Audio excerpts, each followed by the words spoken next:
What's up, guys? Welcome back to another episode of NASCAR Round the Track with the Riders, featuring myself, SterlingRider, and my father, Duke Rider. What's up, everybody? What a weekend of racing. I agree. We had a really good weekend of racing across all three series at COTA, Circuit of the Americas, the first road course of the season, and it was very enjoyable. Absolutely. The one thing I want to bring up right off the bat, though, is I watched the IndyCar, and it was kind of an all-star race, non-points race thing that they did. But even under caution, NBC would often go to the side-by-side commercials. As long as it was green flag, it was side by side. And then there was a couple times even under caution that they would go side by side. So if they can do it for IndyCar, why can't they do it for NASCAR? How many times this weekend were we watching great racing only to go to commercial? There were a few times I went to commercial, which was kind of stupid. But that that is NBC, so we're working with different broadcasters here, as NASCAR is with Fox at the moment for this season. But there is Yeah, no but excuse. NBC doesn't do it with NASCAR either. No, they don't. I I don't know what to tell you at this point. It just seems like it's gonna happen. So, but But it was a good weekend to follow up Bristol. I mean, was it a barn burner? No.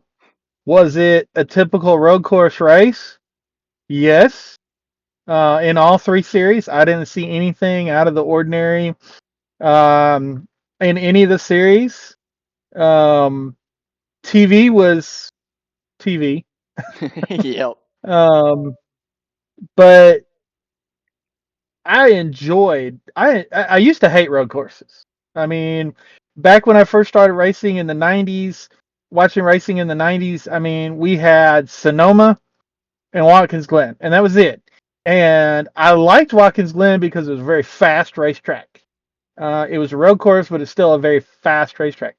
Sonoma was slow and boring and all about pit strategy, but I was young and I didn't understand all the pit strategy stuff. Now that I've watched it more, and now we've got more road courses um, on the circuit. I over the past, I would say 10, 15, maybe even 20 years, I've really gotten to where I enjoy the road courses, and that's even when Jimmy Johnson and Jeff Gordon. Well, Jimmy Johnson didn't win a whole lot of road courses, but Jeff Gordon was like dominating during the time that I really started to enjoy road courses. And I'm not a Jeff Gordon fan. It was just once I figured out strategy and the purpose of strategy and how all that worked and how they had to manage their tires and they had to manage their fuel and they had to manage um, the car, because the cars back then would break a lot because they would hit those curbs, and it could break a toe link, it could break a rocker arm. I mean, there was even times that it would break a tire back in those days. I mean, so strategy has always been part of road course racing, and I know a lot of people don't like it, but it's part of racing, and it is enjoyable when you pay attention to all that. Now, if you're just watching for wrecks, you're wasting your time anyway. So, Yeah. Although uh, throughout the whole weekend we had quite a few spins happen. So and that's okay. And to be honest with you, NASCAR, in my opinion, this weekend did a very good job at not calling a caution on every spin. They just let most. I know there was a few that they had to call cautions for that were pretty hard licks, but um, they just let the race play out naturally. Now, I wish they wouldn't. I wish they would have done what they did last year and not had the stage cautions, and let the races play out more organically. Um, but I'm still okay with the stage cautions coming the way they came. Yeah, that I would say for strategy wise, they were placed pretty well. To because everyone had a different strategy throughout the whole weekend. We saw different strategies in play, and it made it very interesting to see which one would be work out the best in their favor. So yeah, So I actually got the qualifying rundowns and was able to send them to you this time. Uh, uh, Connor Siljic, I think is how they pronounce it. Qualified on the pole in his first start in the 7 truck, but it's Spire. We've been talking about Spire since Daytona. So, yep, and he's a 17-year-old. He's only 17, and he's making his debut. And to put it on the pole was pretty impressive. very impressive. Yes, No real what I would call shockers in Truck Series qualifying, except for Ben Rhodes. But he had some issues, parts issues. I think he had something break on his truck or something. I don't remember exactly what they said, but he started like way in the back. But he was able to race his way up there. So he was. we saw him get in a couple skirmishes. Yeah, But that's really the only surprise um, for truck qualifying to me was this young 17-year-old making his first start, puts it on the pole. Impressive. very impressive. Uh, Corey Heim being on the outside of the front row, that's not a shocker. Uh, but Connor won the pole and then went down into turn one on lap one and totally blew the corner. Yep, he locked up and went straight while everyone else turned.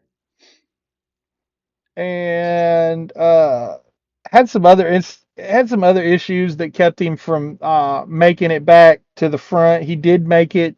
He was kind of had a yo-yo day. He'd be up front, then he'd something would happen and he'd fall back, then he'd be up front, and then he'd fall back. And there was one point in time where he was back up there ready, maybe with another caution or two. He might have been able to pull it off, but after he blew that corner, and um,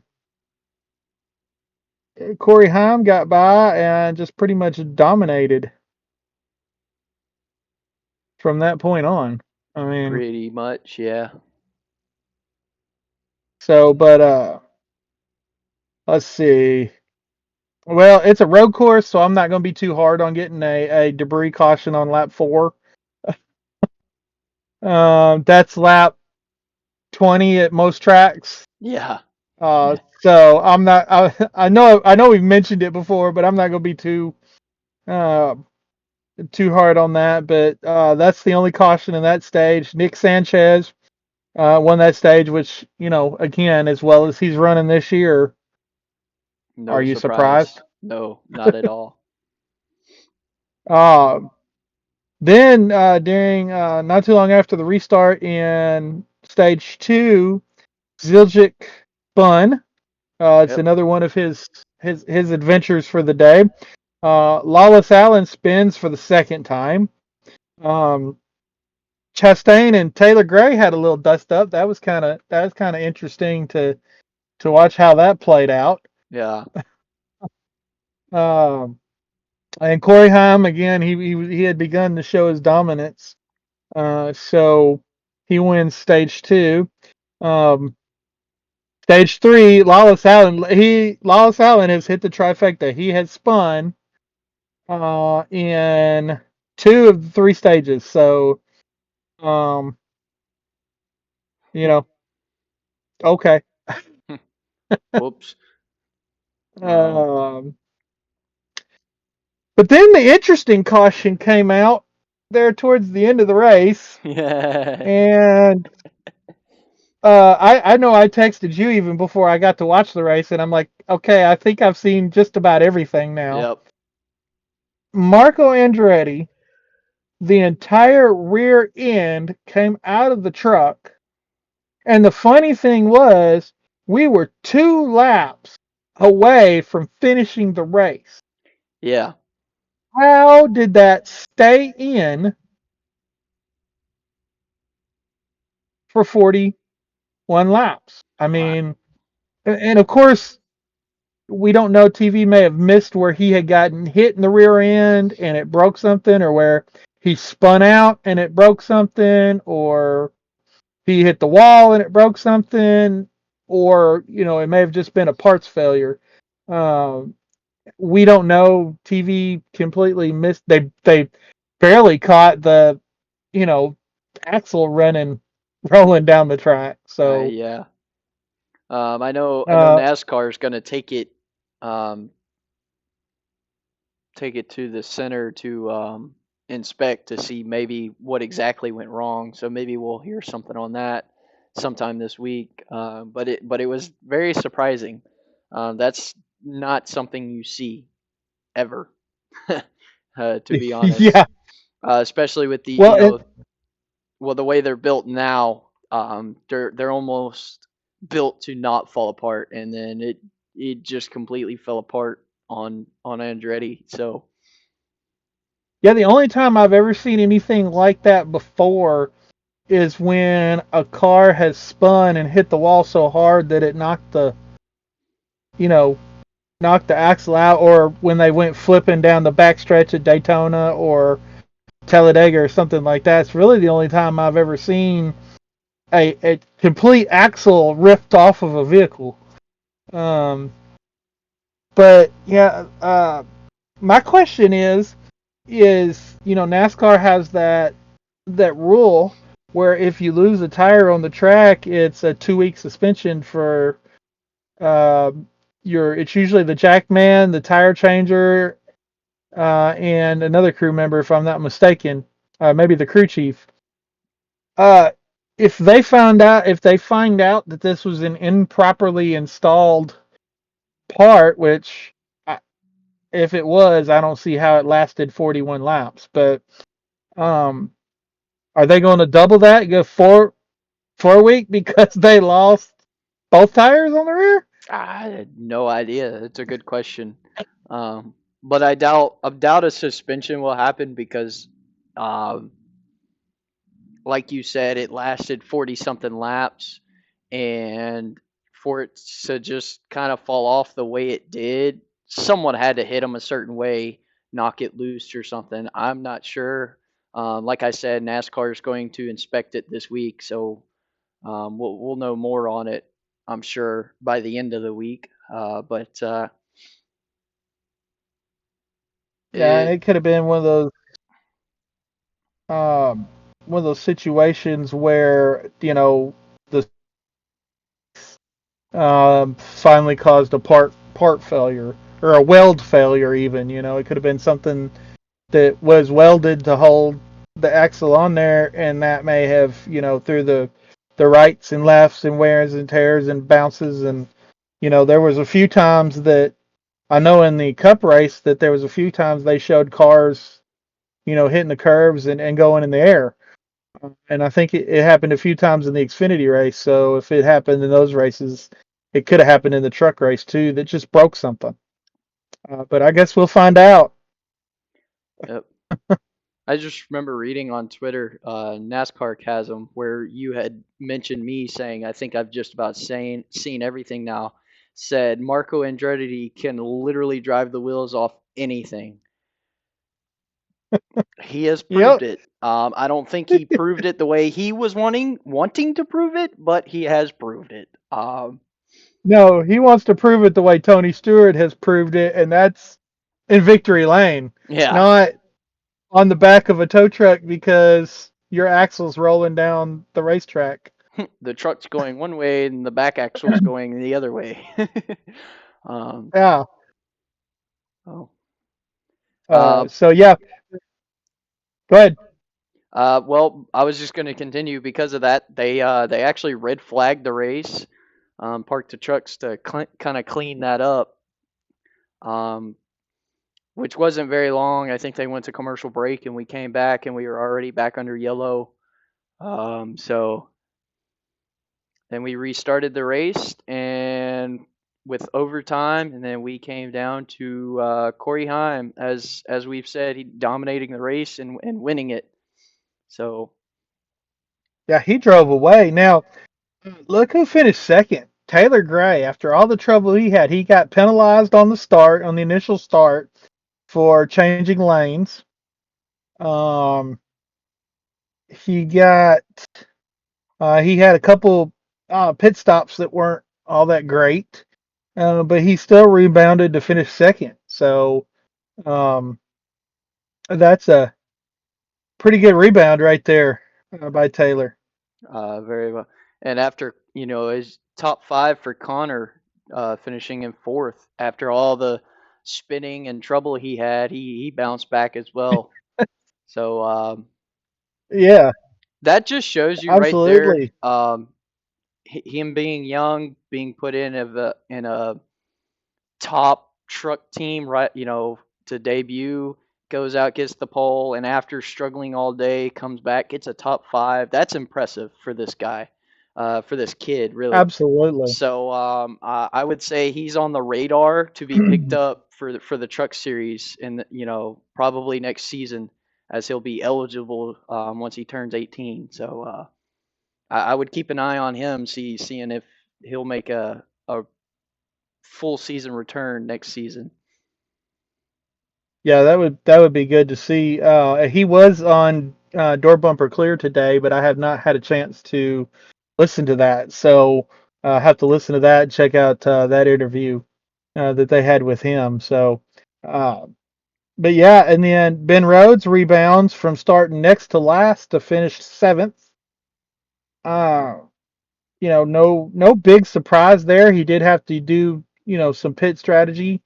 But Ben Rhodes, he's a two-time champion, so him running up front is no surprise. The surprise is him qualifying in the back. Yeah, but it was good to see you know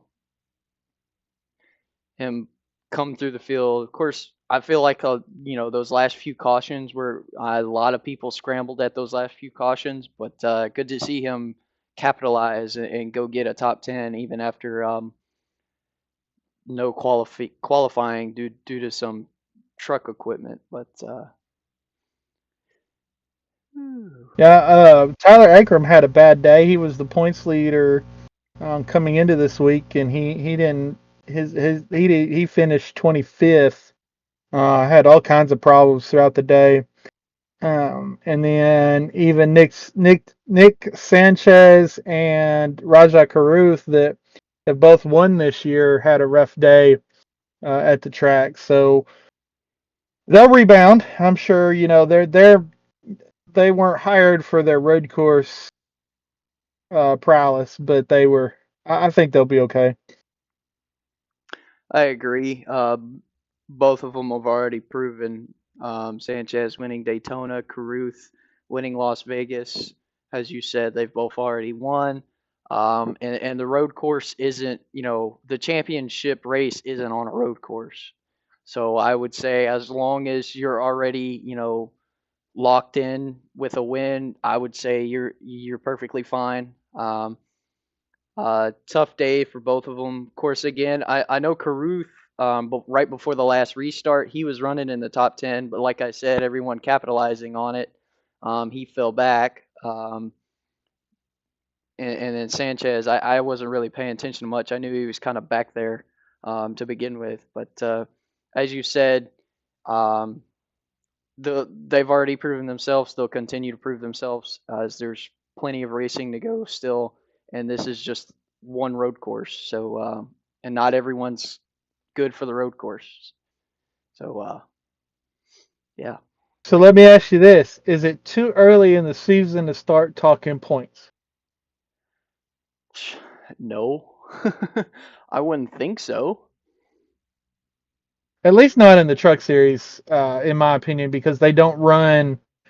They only run 22 races, so Yeah, and we're at race 6, so we're already about a third of a way through the season. So I would say it's perfect yep. time to start talking points. And they run. I think it's a six. No, it's a yeah 7 race playoff.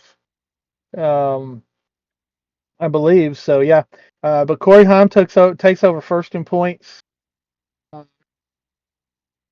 you got Tom Majeski, Tyler Ankrum, Taylor Gray, Rajah Caruth, Christian Eckes, Nick Sanchez, Matt Crafton, Grant Enfinger hanging in there with his new team in the top 10. Tanner Gray, Ben Rhodes, and Brett Holmes are your top 12 right now.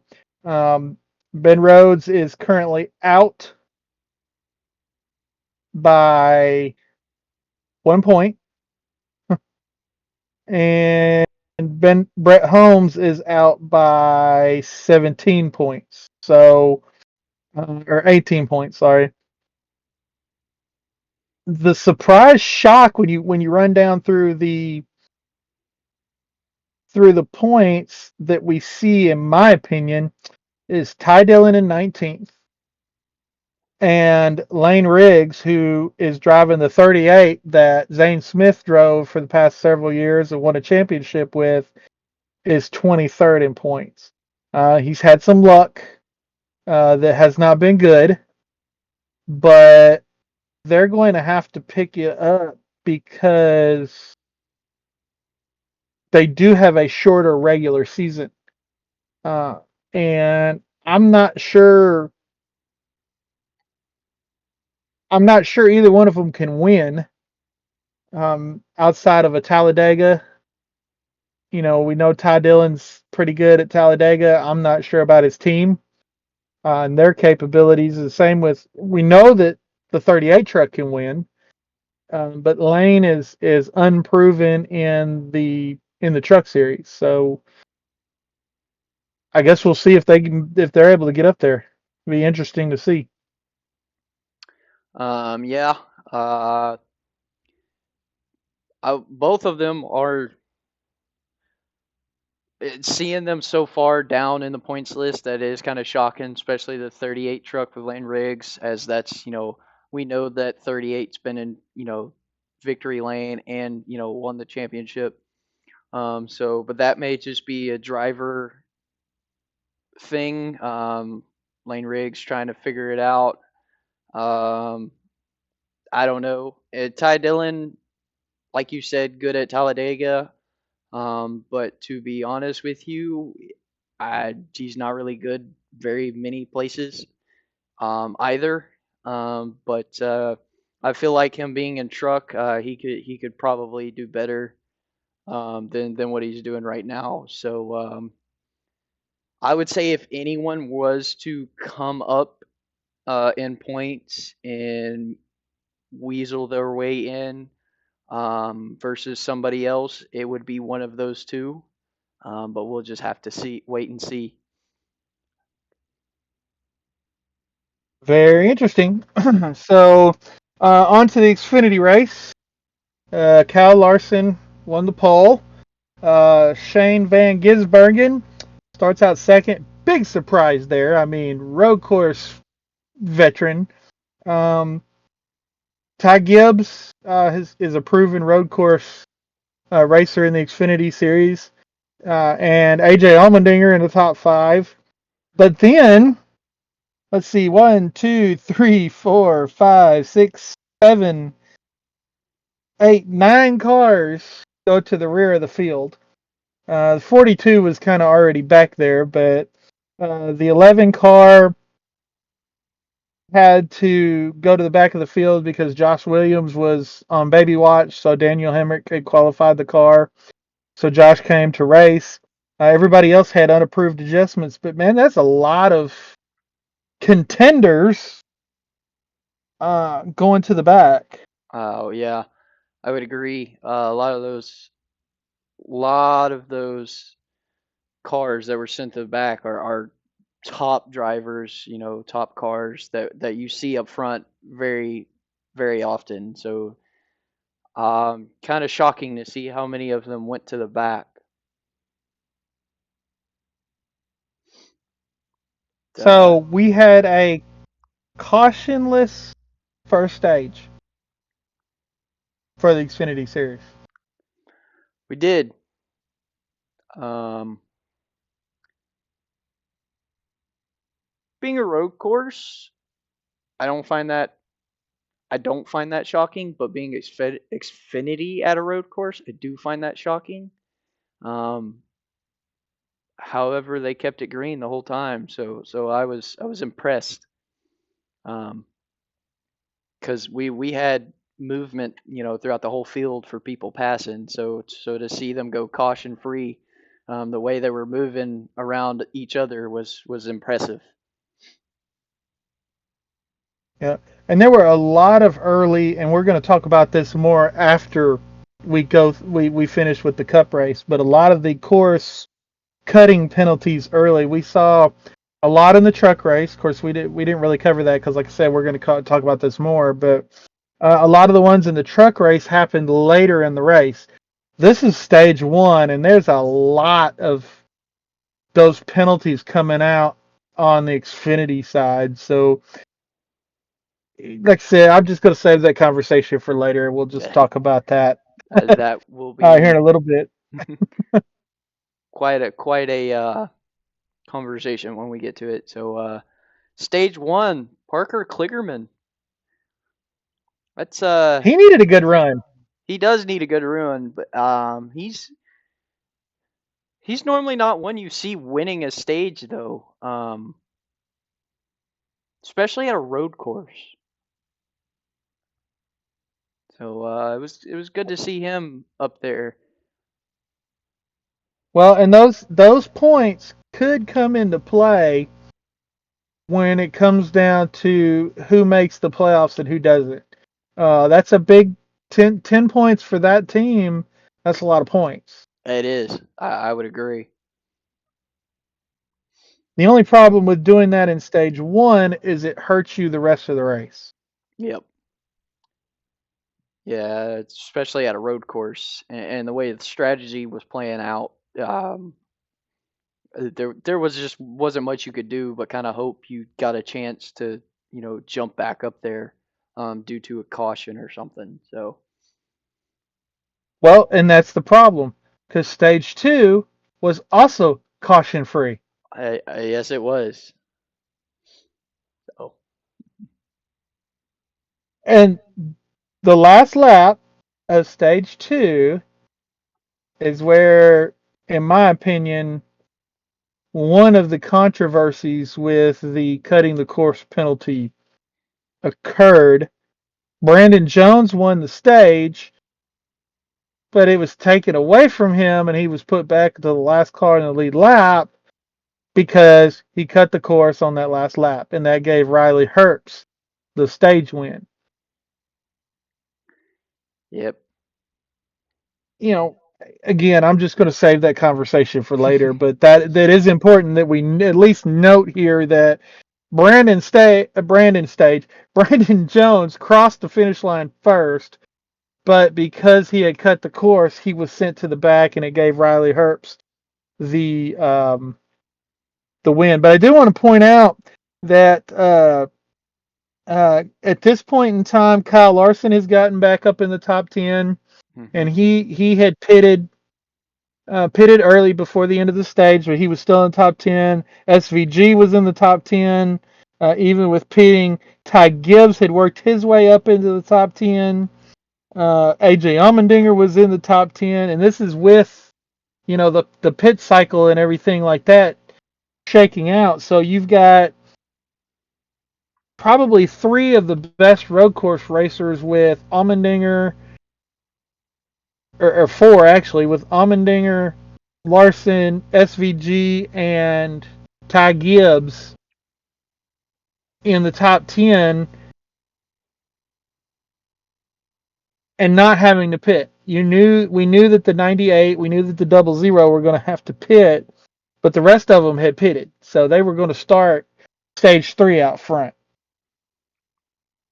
Yep. So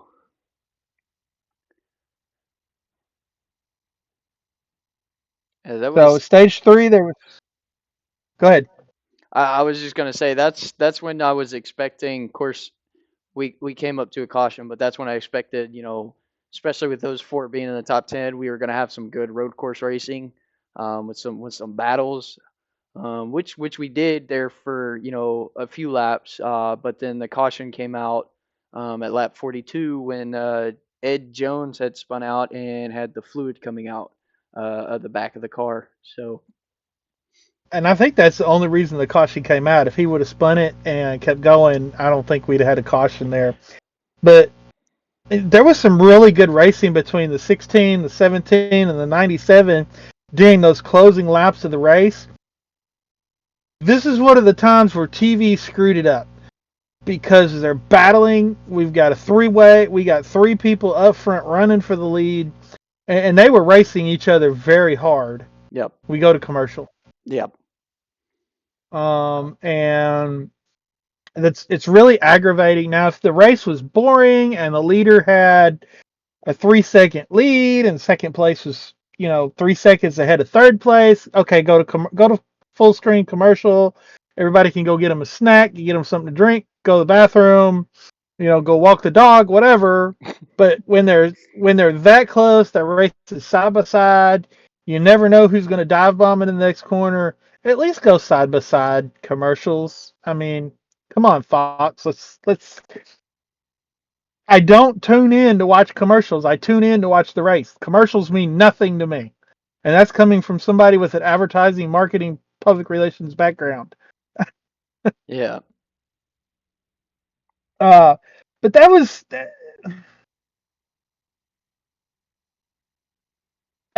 the caution that screwed up the race. Because on that restart, you still had the same players up front. SVG got back out in front with a lot of the go. Then they were still, all three of them were still there battling, but that last caution in that overtime with the 98 and the 43 and the 42, and did you get to see a replay of that? I don't know if I missed it. I don't see where they actually got a good replay. No, I didn't. The only thing I really saw was the 98 had damage. That was about all I saw. Major damage. Yeah. I did not see what happened. Um, and I'm pretty sure I was paying attention to this point because with the being the first overtime, I knew somebody was going to get jumbled up, something was going to happen, but then I didn't see it, and then we were yellow anyway, and so I, this is where Fox kind of shows their colors again and kind of messes up when there's no excuse to be messing up. I understand a road course is And a little harder to cover because it's so much bigger, there's so many turns, but you should still have enough cameras to at least see throughout the field. So, yeah, and they may have showed a replay. We just may have missed it. But um, either which way, that second overtime, um, Austin Hill had no mercy on SVG going into turn one. he did not. Um, And it made for an interesting last, couple laps because you were watching Shane chase down Austin Hill and try to catch him and was trying to in every which way that he could to catch up to him. And finally, when he did catch him, he bumped him, pushed him out of the way, and Kyle Larson was able to get back by him. And Kyle Larson restarted. I can't remember where he restarted, but I know at one point I was looking, and it was they were crossing the start finish line for the last lap, and he was seventh. Or actually, I think he had gotten up to fifth at that point. So um, he was coming, but when Austin and SVG went off the track a little bit and kind of raced each other and pushed each other up, Larson slid by and got the first win for the number 17 car, which, if you've been watching the past few years in Xfinity when Hendrick Motorsports has run the 17 car, for one reason or another, none of the four drivers that have driven it have been able to win until this weekend. So, Oh, but Larson pulling it off. He was like that, third wheel there hunting for his chance to strike. And once SVG had put the bumper to Austin Hill, pushing him far kind of wide for that, one of those last final turns, and then SVG going wide himself, and then just it seemed like he was trying to chase down Larson and capitalize getting past Hill, but I think the damage he gave himself when he bumped Hill kind of messed up his speed there. But yeah, Larson was just waiting for the right opportunity to strike, and he got that chance and took it to victory lane. So smart move by him, I will say. yeah, he did. Larson was clean, and he usually is.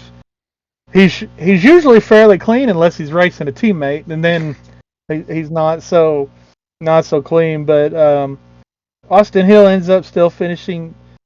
We thought he finished third. SVG crossed the start finish line second, but we had another cutting the course penalty, and they sent him back to 27th. So that's just odd. But Parker Kligerman was able to. He won the stage. He finished in the top 10. To finish in the top 5 actually. Jesse Love, impressive on the road course. Cole Custer, John Hunter Nemechek. We mentioned them. They were top 5, but we're used to them being up front. I Mm-hmm. want to give a shout out here to Austin Green, driving in the number 32 for Jordan Anderson Racing. This is his first start in the car, and he finishes top 10. That's impressive. That is impressive, especially with Xfinity the way it is. Um, that's very impressive. Um, I'm gonna just be funny here. It's because he was using my number. Okay, when you use my number, everything works out well, unless you're at Pocono, because I tend to DNF at Pocono somehow. I don't know how. I just do. Um, but yeah, props to him. He went out. He started back in the field, but he was able to capitalize there and get himself a top 10, which is very impressive. That's cool. So here's an interesting stat that Trey Ryan, and I've mentioned him before, and Seth Eggert discovered. Kyle Larson, his win in the Xfinity race is the first time that a driver has ever won from the pole and won the race and only led one lap in the history of NASCAR's top 3 national touring series.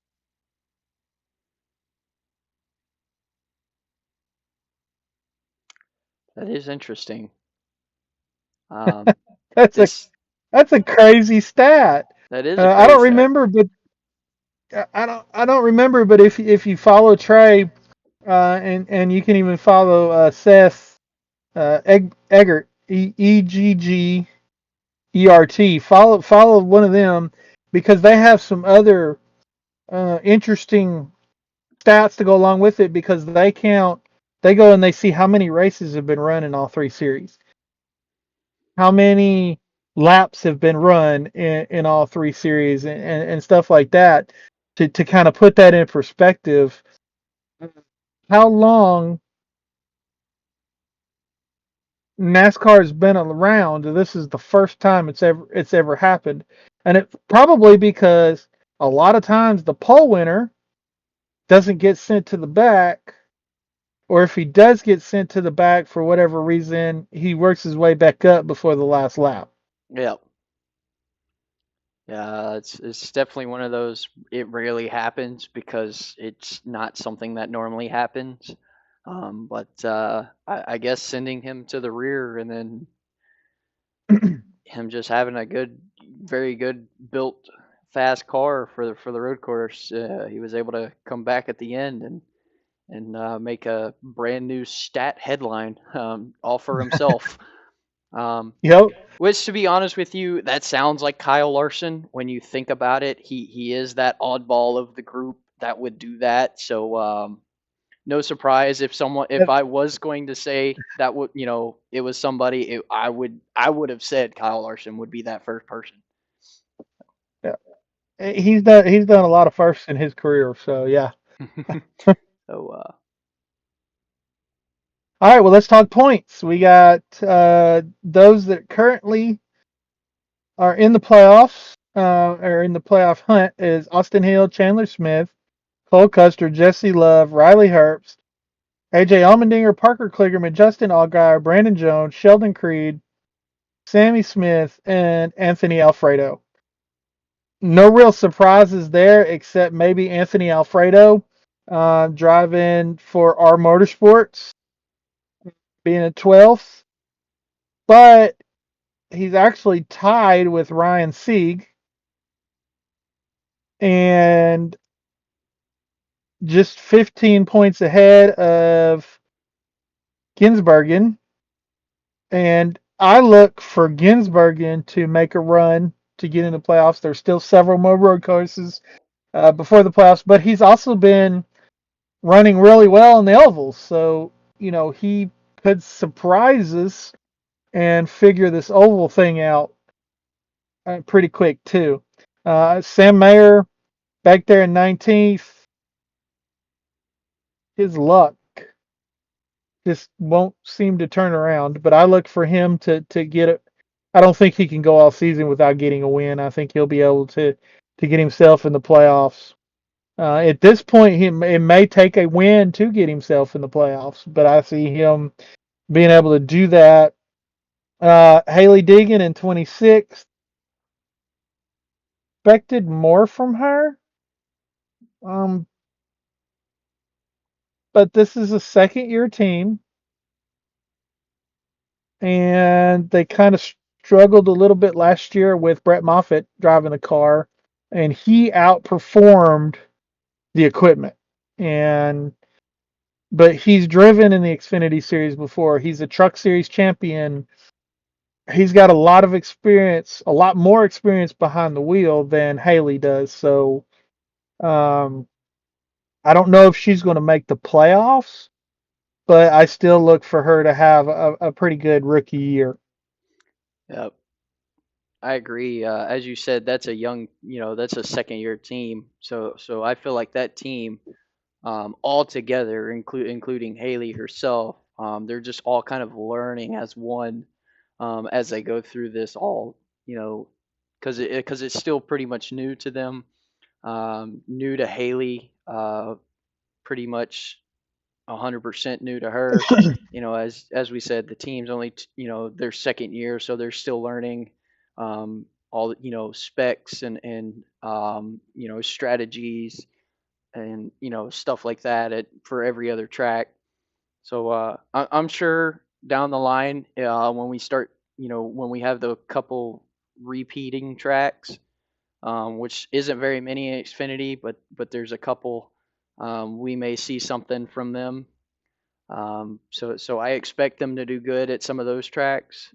But hopefully we'll see something um, because it would be huge for Haley. Um, a lot of people talk highly of her, and she's struggling to perform and reach that height. But as we've said, second year team, her first full season with Xfinity. There's a lot of learning to do before you can, reach what you're aiming for.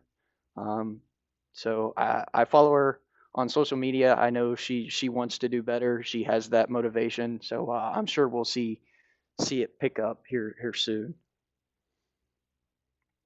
So let's talk Austin Hill for a minute. There's conversation on Twitter yesterday, and then it carried over even to today. Is Austin Hill becoming the new bad guy in the Xfinity series? He seems to be there when there's controversy. Um, I don't know. I haven't really looked into that. That is true. He has seemed to kind of be present when something goes down. Um, that's a game changer, really. Um, it's possible. I know when he was paired up with Sheldon Creed, he did not like Sheldon at all. Was very happy he was leaving, and going somewhere else. So it's a huge possibility. He could be that, that bad guy of the series. Something to definitely, I'll have to go look up myself and keep tabs on, because that's just one of those interesting stories you don't get often. Yeah. So that's a good question, but All right. I really don't have an answer. So That's just something to keep an eye on yep. in the future. Um, so let's jump to the Cup race qualifying. So here's your top 10 in qualifying: William Byron, Ty Gibbs, Tyler Reddick, Christopher Bell. The big surprise here in fifth is Corey LaJoie, Ross Chastain, Martin Truex, Denny Hamlin, Chase Elliott, Bubba Wallace. So out of the top 10, 8 of those drivers have won on a road course in NASCAR. 7 of them have won on a road course in the Cup Series. The only exception to that is Ty Gibbs, and Ty's still waiting on his first Cup win. But Corey LaJoie, impressive qualifying. Indeed, that is a rare occasion. Being with Spire's Cup team, we know their truck team's phenomenal. Has already proved it this season. But their Cup team has always struggled, even with the drivers they have, because we know they have proven talent behind the wheel, from that have come from the lower series. But so something you don't see, but very impressive from Corey. So here's the surprise bad qualifiers. SVG qualifies 12th. Allmendinger 14th. Larson 15th. Which, I mean, top 15. That's not terrible. But then we get Michael McDowell, who's an excellent road course racer, qualifies 27th.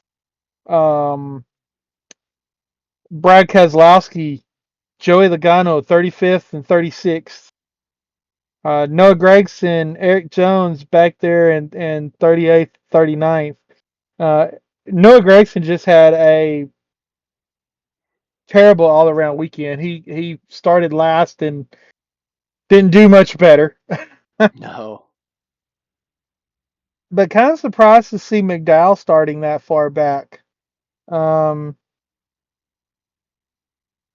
and Brad and Joey have both struggled at this track in the past. The past, I don't know, 5 6 years, Brad has really struggled on road. He's had more spins than the tilt-a-whirl at the fair Yep. on these road courses the past few years.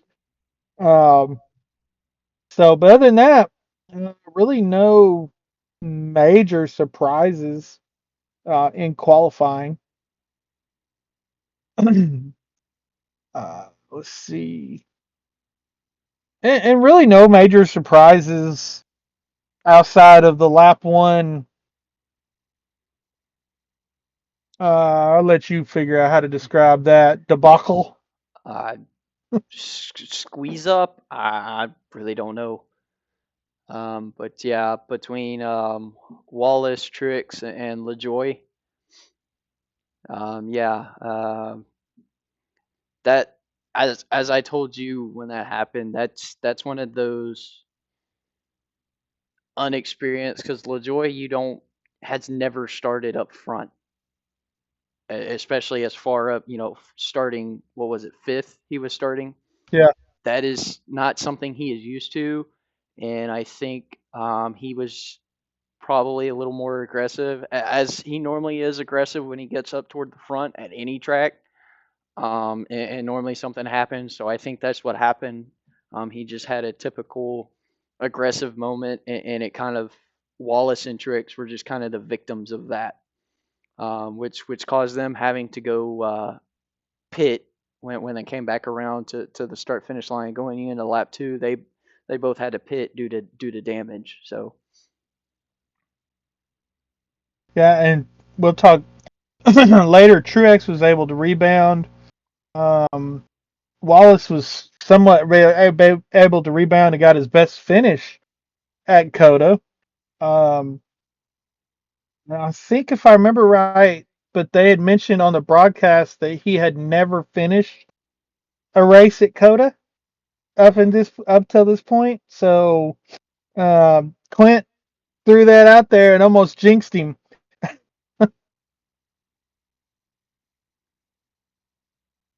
yeah, So we had interesting uh,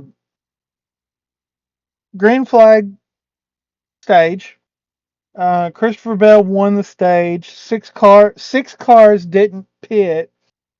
But when we come back from stage two, McDowell and Bell had still not pitted. They were going to be on a two-stop strategy. Two stops through the whole race. They had it planned out. Um, but on the restart, it worked out pretty well for Bell. Not so much for Michael McDowell though. He got swallowed up in a hurry on that restart.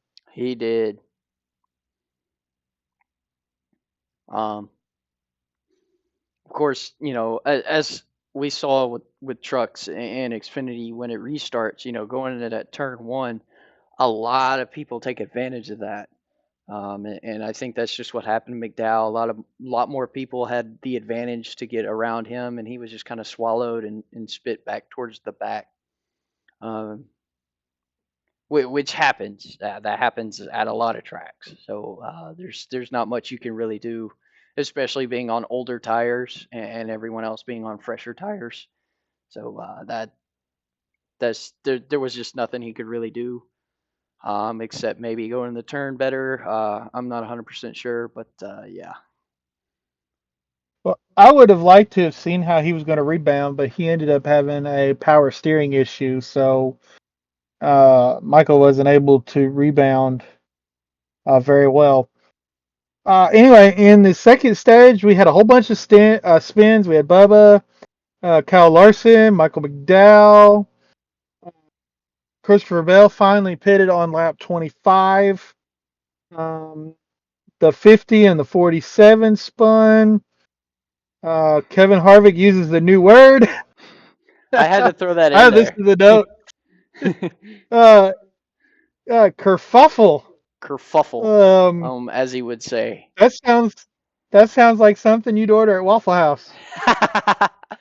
uh, no, but I remember when the 47 spun the 50, or the 50 spun the 47, and when the 47 kind of spun back, he hit the 50 back. And that's when Harvick kind of said, we got a kerfuffle. And I just remember Mike Joy saying, "Oh, we had a what now? What did you say?" And then Harvick happily repeats it, kerfuffle. So I was like, okay. And when you out dictionary Mike Joy, you've done something Yeah. because uh, when it comes to articulation and the words that Mike knows, that is, um, I think Mike Joy even said that's kicking it back to Ken Squire Yeah.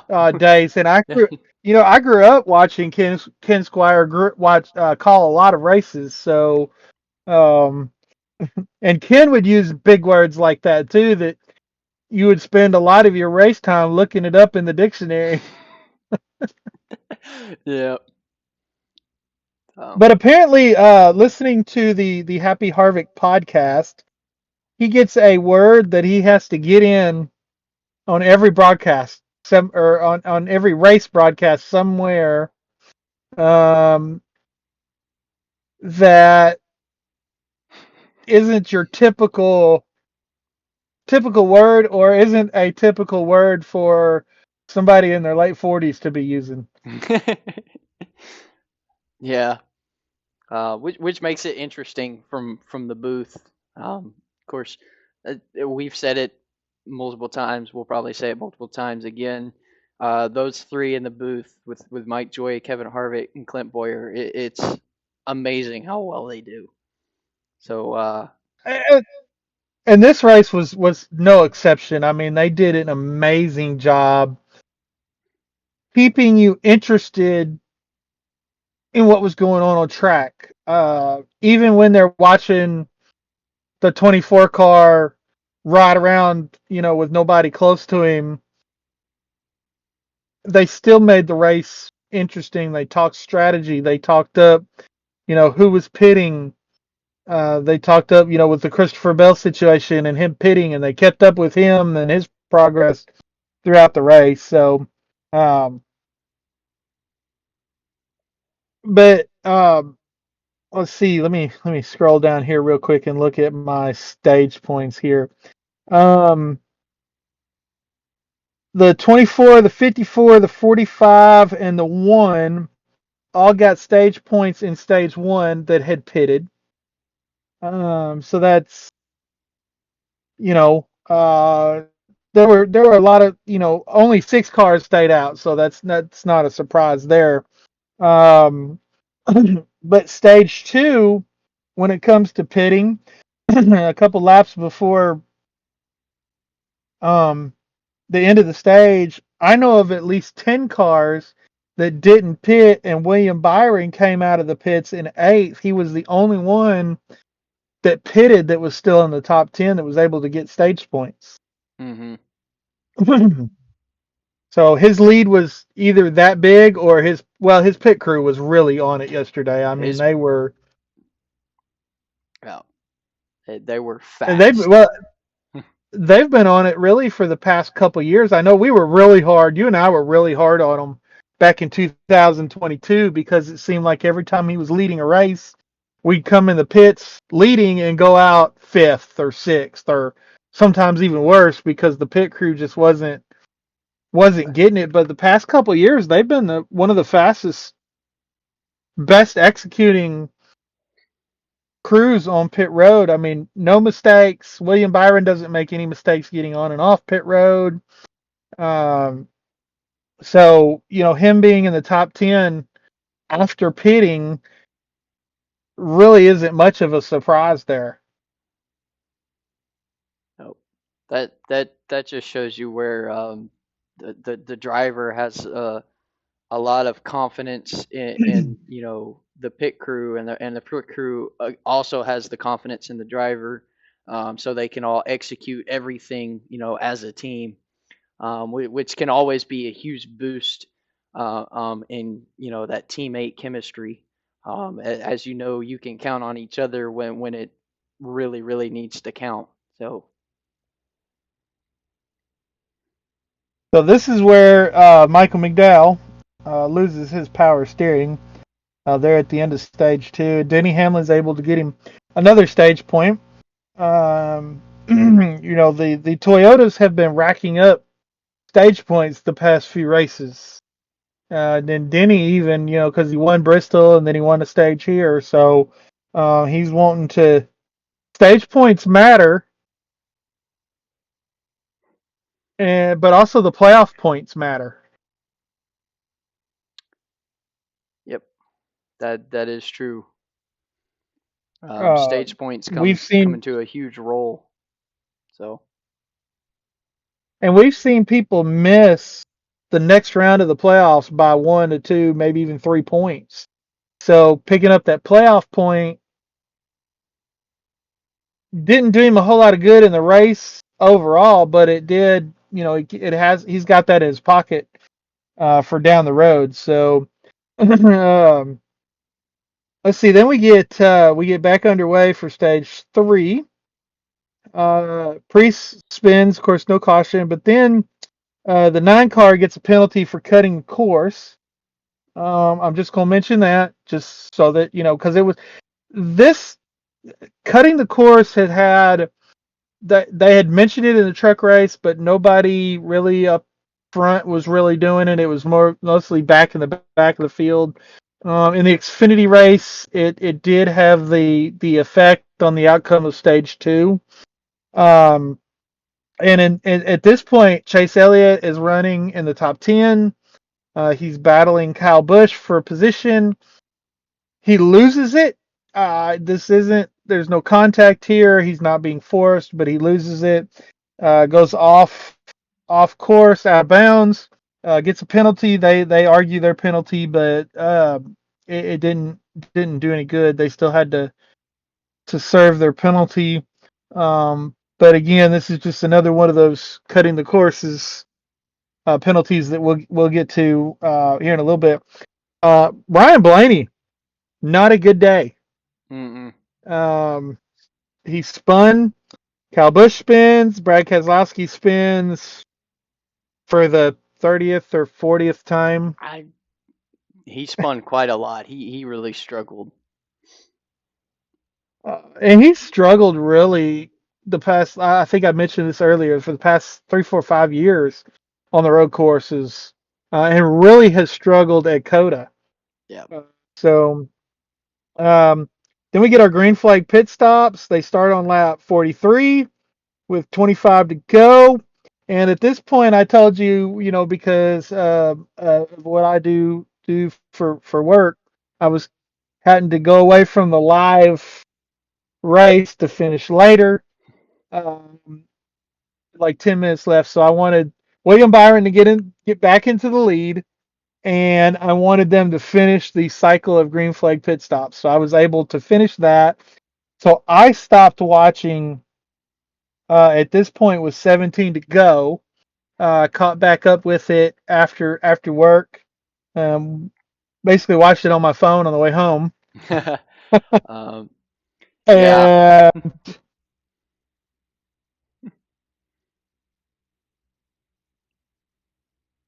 Christopher Bell made it interesting, man. Otherwise, well,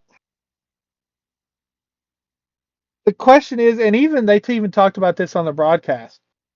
Was Christopher Bell catching William Byron, or was William Byron saving his stuff and just managing the gap, so to speak? What do you think? Um. Actually, I think it was both.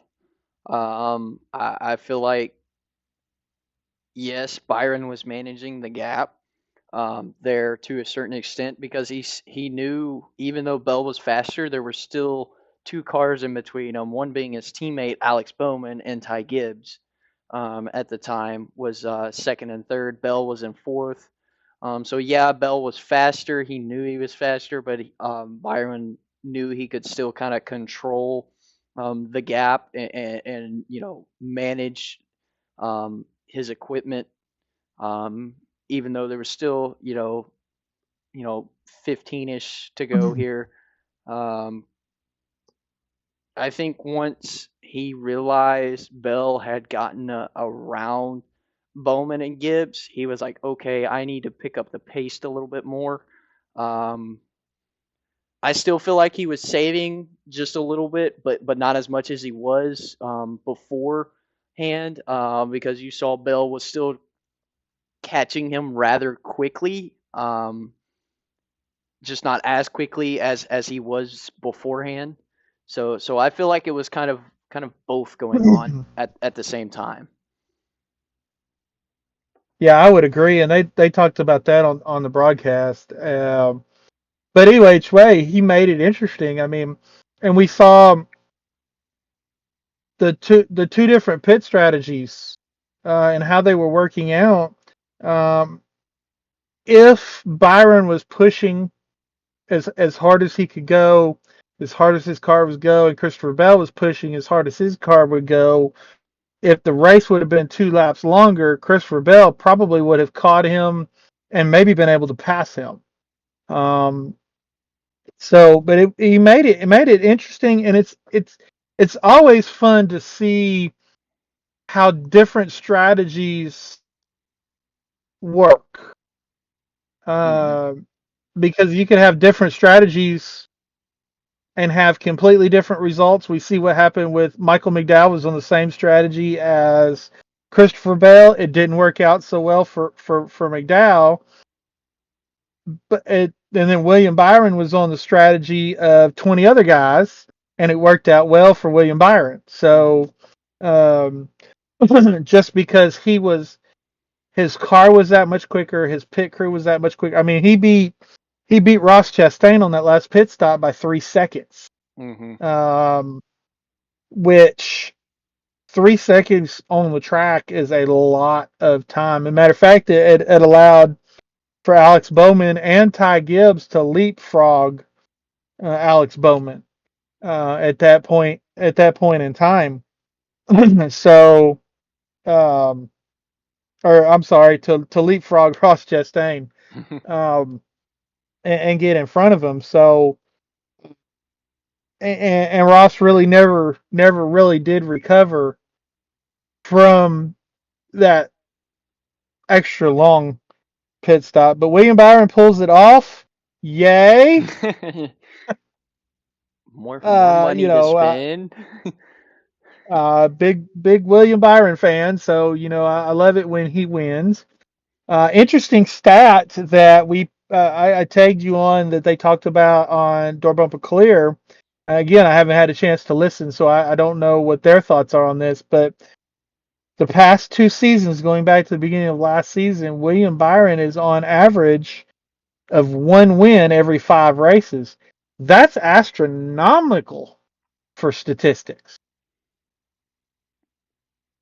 No, I would agree. Uh, it is rare you get a driver with that type, with that good of a statistic. Because one win in every 5 races, there's 33 races a season. That's a good amount of wins. If that statistic stays, true throughout the whole season.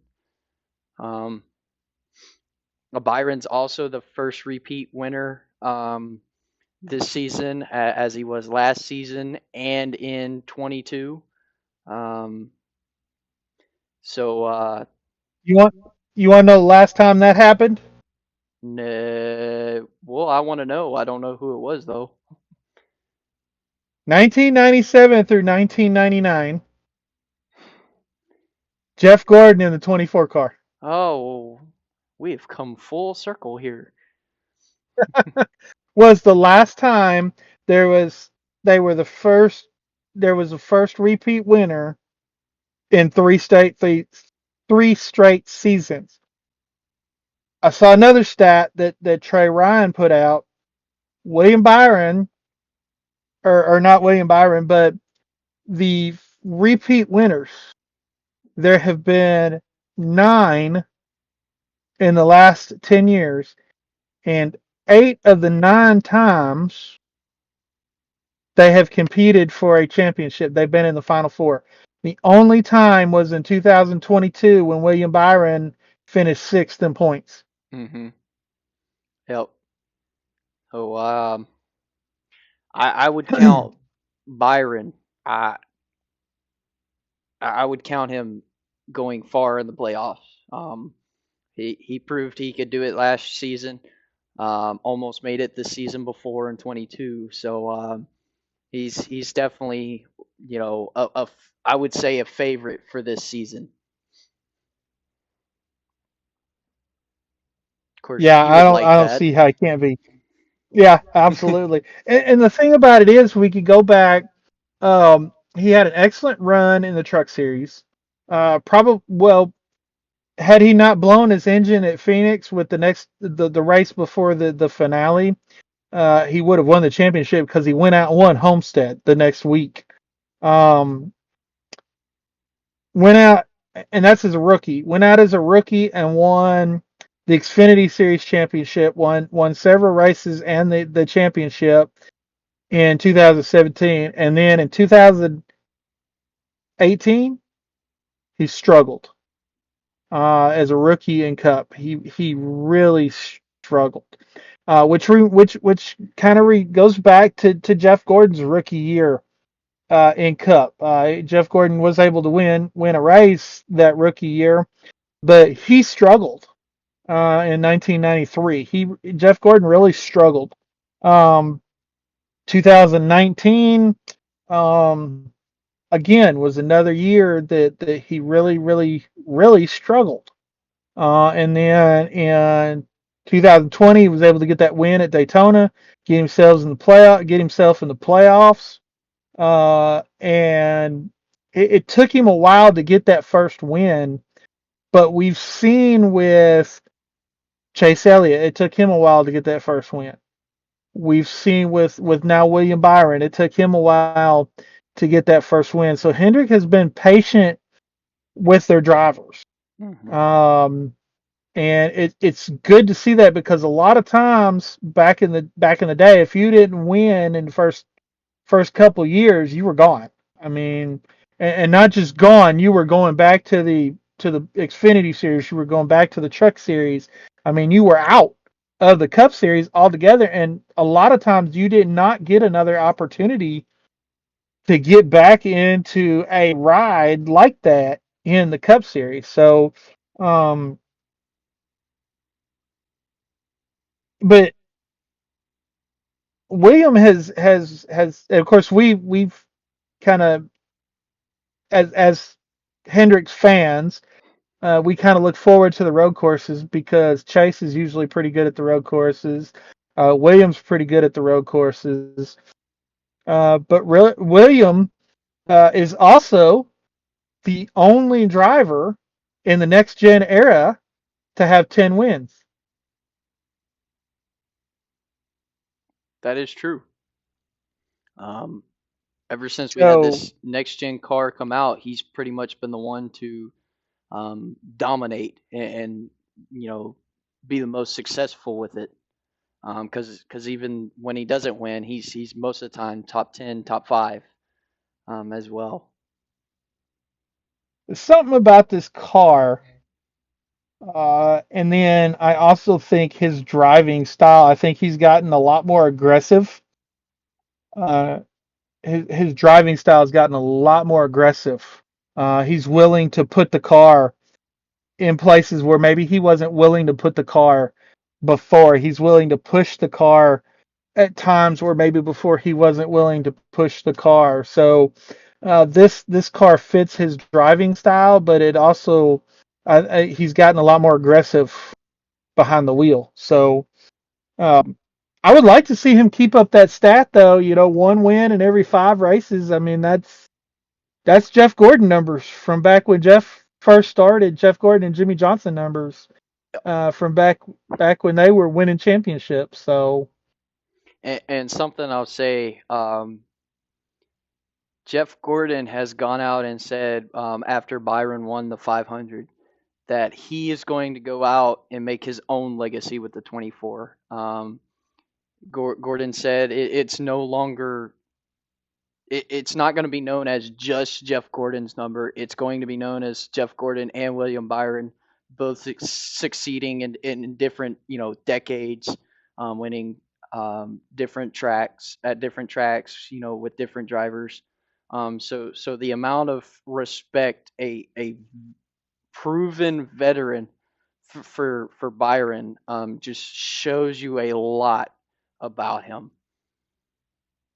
and it hasn't happened very often in the history of NASCAR, where you've had two drivers from different generations driving the same car number for the same team. Uh, when Richard Petty got out of the car in 1992, he's had a few of his. There's been a few drivers win in the 43 car, but nobody's had been able to hold the candle to the talent of Richard Petty.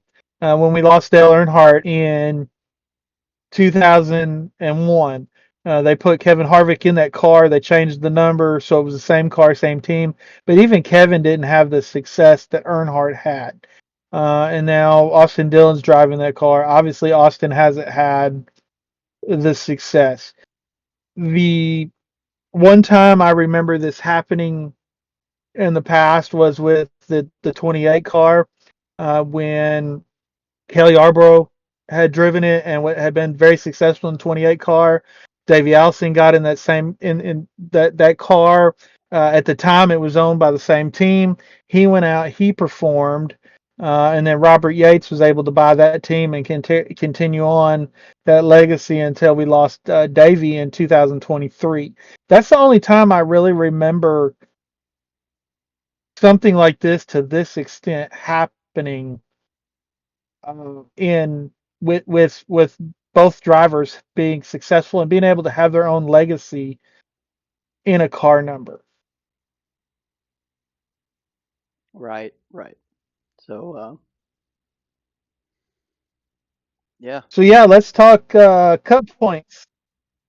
Um, Tricks, no surprise, leading the points. Um, Big surprise, Ty Gibbs is second. Ty has he's not having the sophomore slump that a lot of second year drivers have.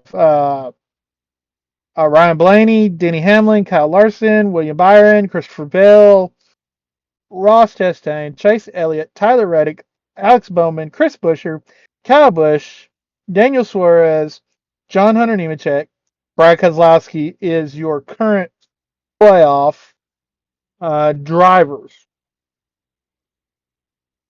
The big shocker here, but not shocker because he has really. I know he won the championship in 2022.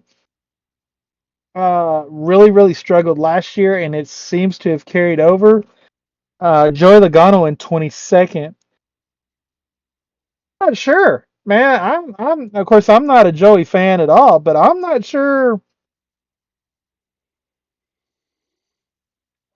I, I don't know. Man, there's too many people ahead of him that are proven race winners. I mean, we've got Bubba Wallace, we've got Michael McDowell, we've got Chase Briscoe that are outside that are ahead right now of Joey. I'm not sure he's going to make it. I'm not sure he's going to be able to turn this around. he seems to be one of the regulars that we normally see up there. He seems to be one of those struggling, which is rare. Of course, last season Penske kind of struggled, as a team. Um, but however, they still went on, with Ryan Blaney and won a championship. Logano winning the championship, the year before. So that's shocking because Joey Logano is a proven champion. Multiple times, he has two championships, I'm pretty sure. And to see him struggle, it's shocking. So, And I think maybe it's the opposite of what we talked about with William Byron. We talked about how this car fits Williams' driving style. Maybe this car doesn't fit Joey's driving style as well. that that could be possible. Um, yeah, because like I said, I mean, even though he won it in 2022, no one succeed as well as Byron has been doing. I there's been a lot of races that have been just kind of random or you know normal, as we've seen people like Kyle Larson, Byron, um, Chris Buescher won multiple times last season. People you would with this new car have been proving that they can win multiple races. When with the older car we had a different set of drivers winning multiple races. Did that make sense? I know I kind of paused a few times. Yeah, yeah. All right, so let's talk about the big topic of the day real quick. Track limit penalties. In the truck, there were 20 cutting the course penalties. In the Xfinity Series, there were 17. I did not get a number for Cup, but there were still uh, there were still quite a few in Cup. I don't think there was near what there was even in the Xfinity. But this does not make sense to me. Um, I know they're renting the track. NASCAR does not own COTA. Um, Neither one of the companies that own the majority of the racetracks own COTA. They rent the track. I know they have to take care of the track. They can't just go out there and put walls, wherever, or barriers wherever. But this it cost SVG a good finish in the Xfinity race. He would have finished second. It cost Brandon Jones a stage win. It cost Chase Elliott probably a good finish in the race. It just seems to me like it's unnecessary to like it's micromanaged to a point to where it's just not necessary. It it seemed recessive. Like every time, even if it was just a little bit, a driver got off that track limit, NASCAR automatically threw it at them. And hopefully they'll look at these numbers of how many they gave out. I doubt it, and adjust. Um, because there were some that just did not make sense. The biggest one that ticked me off, this and yeah, he's my favorite driver, but when Elliott kind of lost control of the car and had no choice but to cut the track right then, there was nothing he could do about it. They should not have penalized him for that. There's only so much you can do when a car gets out of control the way his did to keep it from just spinning out. And I mean, that was all he was doing, was trying to keep it from spinning. So I feel like they could do a lot better with this. It be just because of how ridiculous it seemed. They, with the use of it. Yeah, it's not like blowing the bus stop at Watkins Glen. It's not like blowing the front stretch or the back stretch chicane at the Roval. It's you're just a few feet, sometimes even inches past an imaginary line, almost. And it's now I do have to give credit to Mike Joy. Mike Joy explained that it's monitored electronically. It's not a human, you know, situation that does it, and they just call it automatically. They don't care about the circumstances or whatever that caused it to happen. But I just think it's part of the. I think it's part of the race that doesn't need to happen. I think it's not a situation of an out of bounds line like the double yellow line at Talladega, Atlanta, Daytona, where going down below that and then coming back up could cause a big wreck. It's not a situation like that. I'm not really a big fan of the double yellow line rule at the speedways either, but it's not. You're not really. What are you going to make up? A half a tenth of a second on a competitor. Um, now if you were doing it lap after lap after lap and you were using it to pass guys, I could understand then it being a problem. But if it occurs once or twice during the race, to a particular driver, I don't think the punishment fits the crime with the pass through penalty for going a few inches over the line. I mean, that just it doesn't. This is one of those over policed punishment doesn't fit the crime situations, in my opinion. Now, I'm not NASCAR, but that's just my 2 cents worth on the ridiculousness of that. Yeah, well, I agree. So, like I said, hopefully they'll look into it, take it into consideration. Oh, we gave out a lot of these. Kind of seems ridiculous. Hopefully they'll notice that and kind of not be so rude about it next season. But again, it's NASCAR, so who knows at this point? Who knows? All Uh, right. Well, what's next? well, what's next is fantasy results. No, we're skipping that. Well, you just want to skip. I'm not too far behind now.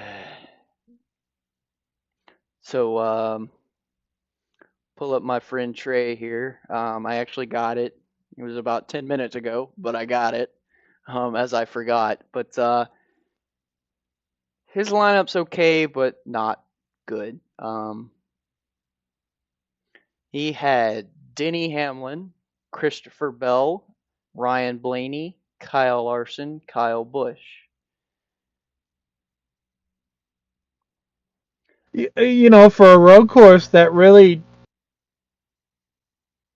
typically, besides Blaney, that's not a bad lineup. Yeah, I wouldn't say that's a bad lineup. Not a bad lineup, but I feel like the way this race went, it did not work very well at all. Um, Oh no, really, the only guy that really got him points was Christopher Bell. Um, and Hamlin getting a stage win probably helped him, but other than that, not very well. But that's just kind of yeah. part of this. Anyways, in my lineup, I pretty much had the road course phenomenals. I had Chase Elliott. I had him in our personal 1v1 picks. William Byron, Ty Gibbs, Tyler Reddick, AJ Allmendinger. And then I had Kyle Larson in my garage. Um, I Allmendinger, think where you beat me was having Byron in there. Allmendinger did well. I was super happy. I noticed he did pretty well in the Xfinity, so I was like, I'm gonna put him in my NASCAR lineup. I put Larson in the garage because like you said, he's normally good. However, him having an early spin made me keep him out of the garage, which almost affected me because there towards the end he was running in front of Elliott. However, Elliott was able to come back and pass him. Thank goodness. So Well, what were your head to heads? oh yeah, I forgot about those. Hold on, let me go back to roster here.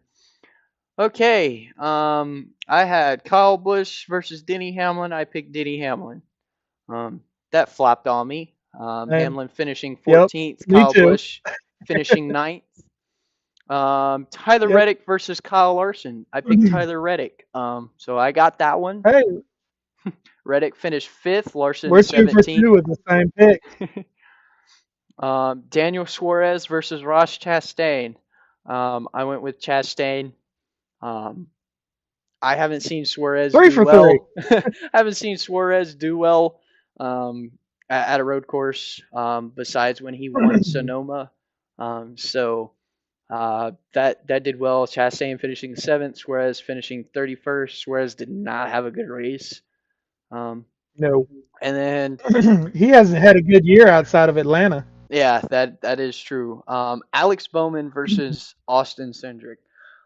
This one to me seemed like a toss up because I don't know if NASCAR is listening to us, which would be really cool if they were, but I doubt it. But putting them against each other as we view as the hot seat candidates for the season, um, I didn't know who to pick. I went with Alex Bowman, which did me well as he had been, had the best finishes so far with quite a few top 10, top tens and top fives even.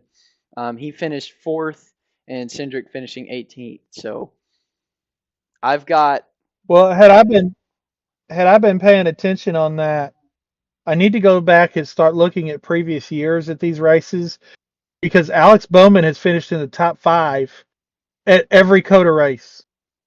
And had I noticed that, had I paid attention to that, I would not have picked Austin Cindric over Alex Bowman. That's the only one that you and I differed on, and it burnt me. So so I came out with a lovely 200 points. You you came out last at 163. Trey in between us at 170. So overall, I'm at 1,060 ahead of you by 22 points. You're at 1,038, and poor Trey. He's had some bad races. He hasn't even broken 1,000 yet. He's at 931. But as I've said before, we're still early in the season. This is only being race 6. It's still anyone's game because nobody has run off with it. Um, Yep. so Well, my lineup, I had Truex, Larson, Elliott, Hamlin, Reddick. I had SVG in my garage. Um,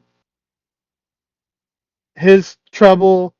I did not, and I thought about it because there towards the end of stage 2, he was looking good. I'm glad I did not put him in my lineup because then he lost first gear. So that really would have hurt me more. Uh, Larson and Elliott finishing as far back as they did not help. Denny won the stage and then disappeared.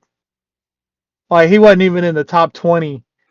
I'm there's like 2 laps to go, and I'm looking at the lineup, and I'm like, Denny's not even in the top 20, man. This is gonna hurt. yeah, Uh, but yeah, I'll catch you. It's early. I'm gonna start paying attention though. I'm gonna start paying attention to the history of these races and go from there, making my picks there. um, well, as I've said before, I kind of base it off who practice and qualifying. Because if I hadn't paid attention to qualifying, I would have put Michael McDowell over AJ Allmendinger. But when I went and realized how much further down McDowell had qualified, I was like, I'm gonna put Allmendinger in there, which worked out really well. I'll just say real quick, I had one, two, three, four, um, yep, four of my 5 that were in top 10 at the end of the race. And then Elliott Yeah. being 16th kind of bit me a little bit. But I would say I did pretty well for this week. So, however, our personal fantasy picks kind of bit me in the butt. Um, Yeah, didn't they though?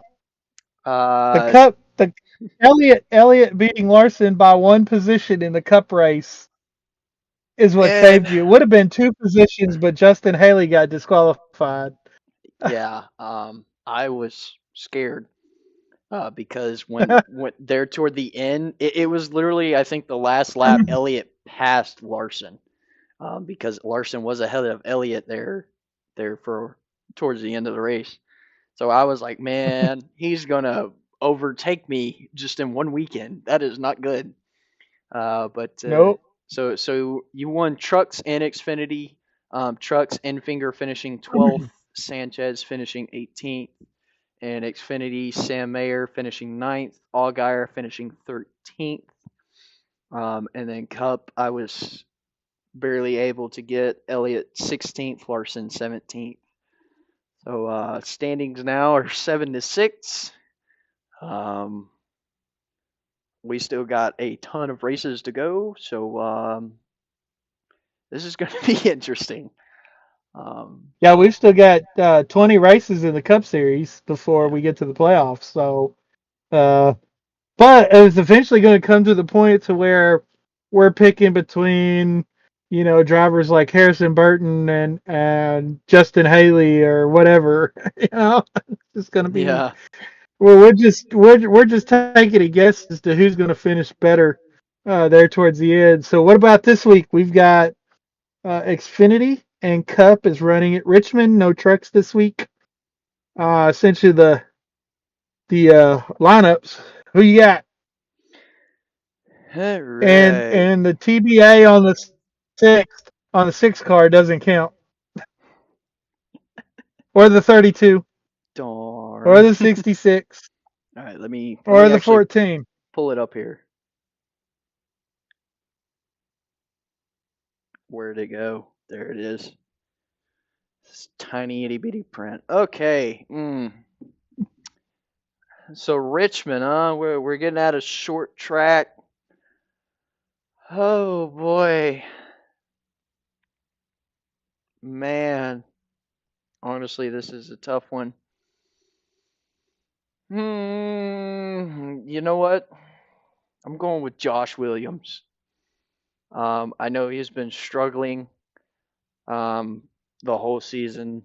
I feel like Richmond could be a good track for him to get a very good break. So I'm going with Josh Williams with that 11 team. He needs it.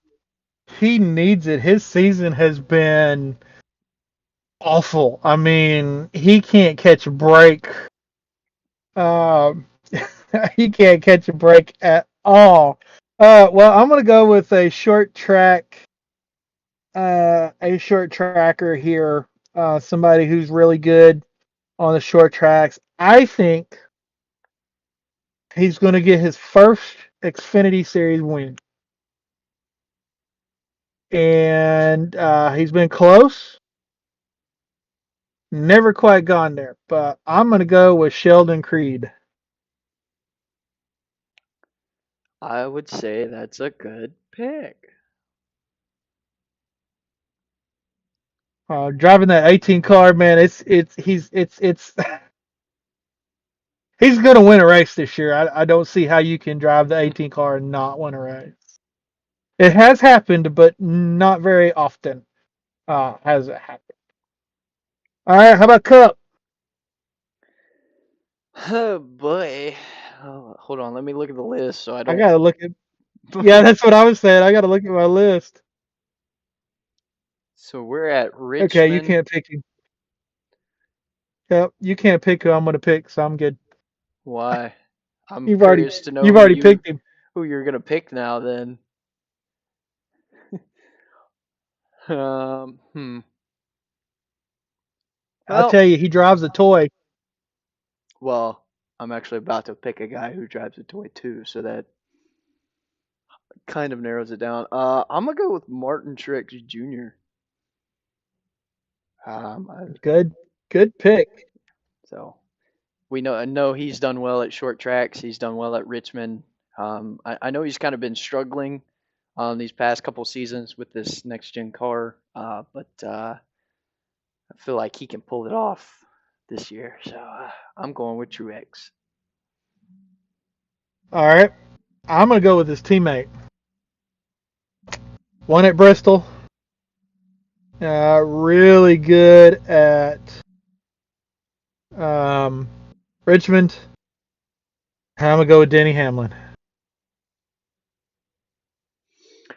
Definitely a good pick. Um, he is very good at short tracks. He's proven that. Coliseum, he's proven it at Bristol, even with quite an interesting tire wear condition. So definitely a good pick. And I think from watching Atlanta and Vegas, of course, Atlanta, that's a Daytona type thing, but watching Vegas and Phoenix, I think where the Toyotas are going to have to get their wins this year, it's going to have to be on the short tracks until they get um, everything figured out for the mile and a half. I think they're going to have to get what they can get while they can get it on the short tracks. So, couple good picks, man. I'm excited to see what's next. Richmond, another short track. Normally a Short solid track, they race. are using the new short track package that they used at Phoenix will be ran at Richmond. They did run it this weekend on the road course. I'm not really sure it helped on this particular road course. I'm not sure if it's going to help on the slower road courses, but the faster road courses like the Roval and Watkins Glen, it may have an impact on those races. But these slower road courses like COTA, Sonoma, I'm not really sure whether the package is going to have much of an impact on those races. I would agree. So definitely something to continue to keep an eye on that. The way they're using these newer packages. Um, but yeah. Um, with that, I have nothing else. Do you? I wish this is the last thing I got to think. This just hit me. I wish they would take the tire that they had at Bristol to Richmond because I would like to see how that tire will react on asphalt. Um, from listening to Denny and Door Bumper Clear and all the people that and all the podcasts from last week about Bristol, it seemed to be a track temperature issue. The concrete was not taking rubber. I would like to see how Richmond would take rubber with this tire that they ran at Bristol. I think I'm pretty sure they're coming with a different tire, but it would really be interesting to see how that tire that they ran at Bristol would run at Richmond or Martinsville. Yeah, I would agree. Seeing that tire ran at like a different, setting, would definitely kind of show you how track temperature, air temperature, and just wear and tear would be different on the same tire same tire setup. Because Bristol was very interesting with the way they had that set up. So that would be cool to see. However, like you said, I think they're bringing a different tire to Richmond this week, but maybe Oh, down the line we'll see yep. something. Got another Richmond race. Got another Richmond race coming up later. Plus, we've got the two Martinsville races, so Oh, we'll see. and we got another Bristol race as well. So Yep. um, well, we've had a good season so far. Really exciting. We're getting into a good pace now with some excitement. Of course, favorite driver winning definitely boosts that. But Helps. Yep. uh, Well, and not every race is going to be a barn burner. Okay, there's a difference between a great race and a good race and a bad race. I have not seen a bad race this year. The Clash wasn't that great, but I still wouldn't have put it in a bad race category. Phoenix wasn't that great, but I wouldn't put it in a bad race category. This race wasn't that great, but I wouldn't put it in. We've had good races. We've had great races. I don't think we've had a what something that could be classified as a bad race this year, and I don't see that changing over the next few months. Maybe in the summertime it might change a little bit, but right now I don't see that changing. uh, no, I agree, 100%. Haven't had a bad race. We've had great races and we've had a few good races. So something to keep And, looking forward and to. the good thing of all that, TV ratings are up.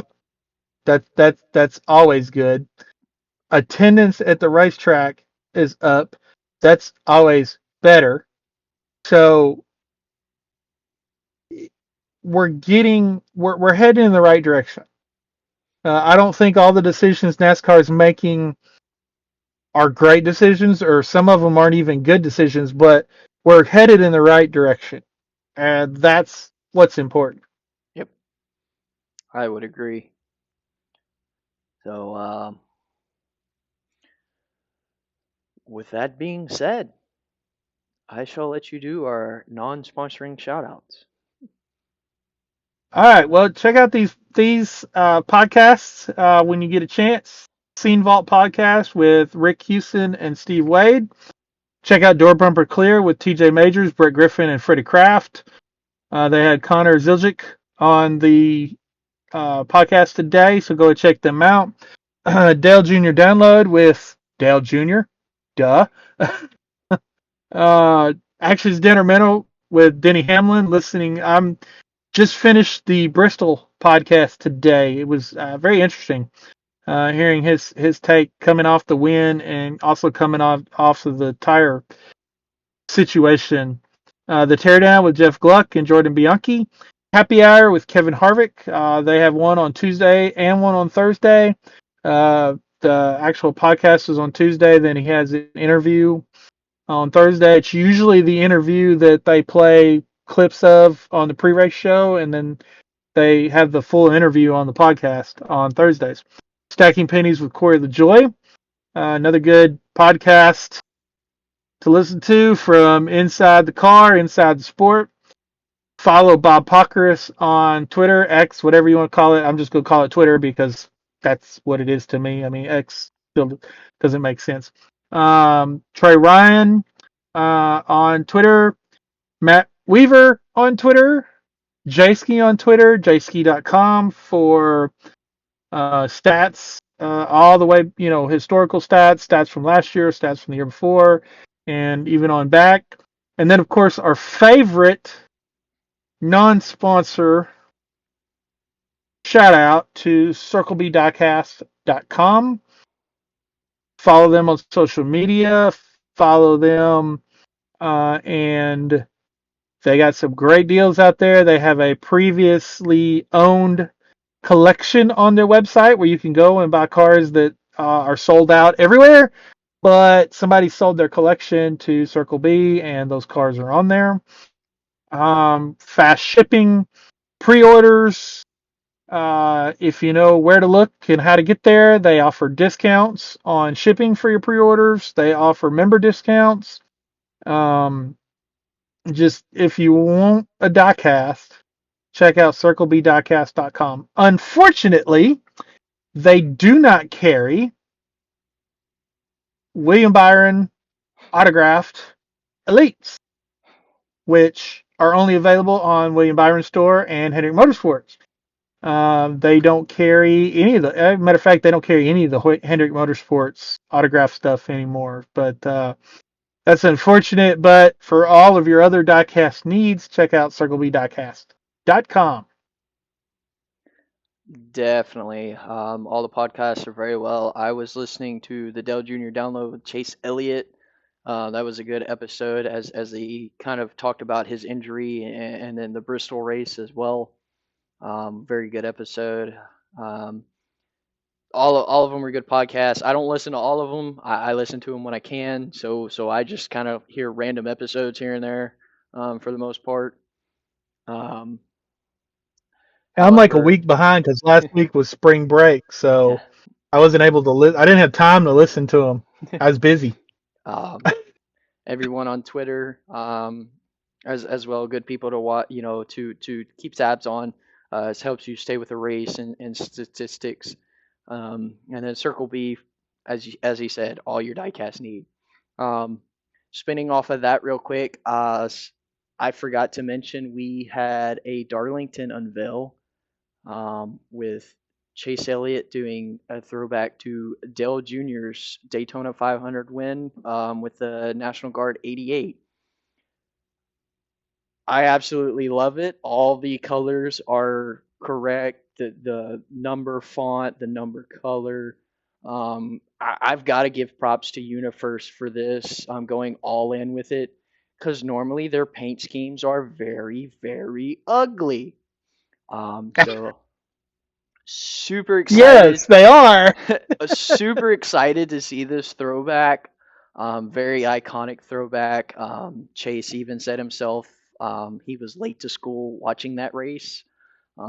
There's been some rumors they're going to come out with a T-shirt with the tardy slip he got because it says reason. Watching Dell Jr. win the 500, pretty sure we would have today out, something like that. Of course, being from where he was in Georgia, that kind of makes sense to think that. Yeah, it's kind of like almost like hunting season in Arkansas. Yeah, pretty much. But absolutely, you can't get it on Circle B. I'm sorry. You'll have to go get it off Chase Elliott's uh, store or Hendrick. You can get a double pack. I'm kind of advertising Chase Elliott store. You can get the 124th dual autograph pack where you get both Elliott's throwback and the Dell Jr. Daytona 500 diecast as well. Pretty nifty. It hurt my wallet though, so be aware of that. But anyways, just thought I'd throw that in there. I You can get the 2-pack non-autographed 124 and 164 off of Circle B Diecast. okay, Just the regular, not the elites. okay. The ARC. So if you want the elites and you want them autographed, you have to get them on Chase Elliott's car. However, if you're okay with just the ARCs, go get them at Circle B. So yeah. Anyways, sorry to kind of veer off of our shout outs here. Something I forgot to throw in during the race talking. But anyways, for our sponsoring shout outs, again, for you non-sponsor shout outs, if you would like to sponsor us, we'd be more than happy to hang your flag or wear your merch, whatever. It may be the case. He's already wearing your merch, Circle B, so hint, hint. However, you got Swift grips, analog grips for your gaming controllers, Xbox, PlayStation, or Nintendo Switch. I'm waiting on my order to come in with them. They're great. If you hate having your sweaty thumbs on those analog sticks, either you need to put the controller down or you're just very badly hydrated. Um, I'm just joking here. Don't take that offensively. So I remember a time when we hated the analog sticks. We insisted on using the directional the pad. direction. Yep. There's still times I'll be playing the PS2 and I'll use the directional pad because I just the analog doesn't feel right with that game. Um, but anyways, you can use code SterlingRider for 10% off at checkout with them. And also my favorite energy drink. Golly, I'm doing it again. Tongue twisters. Energy drink. Dubby, as you can see, I got one of their hoodies on. Super delicious. They're actually having a sale right now. So if you use code BOGOH, when purchasing a energy tub or hydro tub, you get a free hydration tub included in your order. If you just want one tub of one or the other, you can also use code SterlingRider for 10% off your order with them as well. They're very good. I've heard extremely positive things about them. I drink it. Duke Ryder drinks it. My mother drinks it. My brother does not drink it as he does not need it. But anyways, That is no lie. so give them a try if you feel like you need a boost throughout your day. Filled with vitamins, gives you the energy and focus you need without the sugar crash. So it's super healthy. And then also Rankest rope ranch wear, as you can see it on my hat, hats, shirts, hoodies. They came out with some beanies. They've got some short sleeve button up shirts. And they just came out with a sticker set. I like stickers. So, and they now also have set bundles. Um, if you're looking for like a certain set of things, kind of based off of each thing they go off of, as they are retro and western wear and rodeo put together. I love it very much. You can use code Silver Duke 15 for 15% off at checkout, and I will have all of the links down below in the description. So go give them a look. So yeah, that is all I've got. So with further ado, we will see you next week at Richmond. All the links in the description below. I said that already. Yeah, go check them out. I'm just saying it again. Even the non-sponsor shout outs, we shout them out. All of the podcasts and the people on Twitter, we get a lot of the things we cover from them. So we have more than just the race winners to talk about. It gives us a lot more insight as well. And then Circle B Diecast, been using them since we found them, so they've been nothing but good to both of us. And again, the sponsors as well have been really good since pairing up with them with my channel.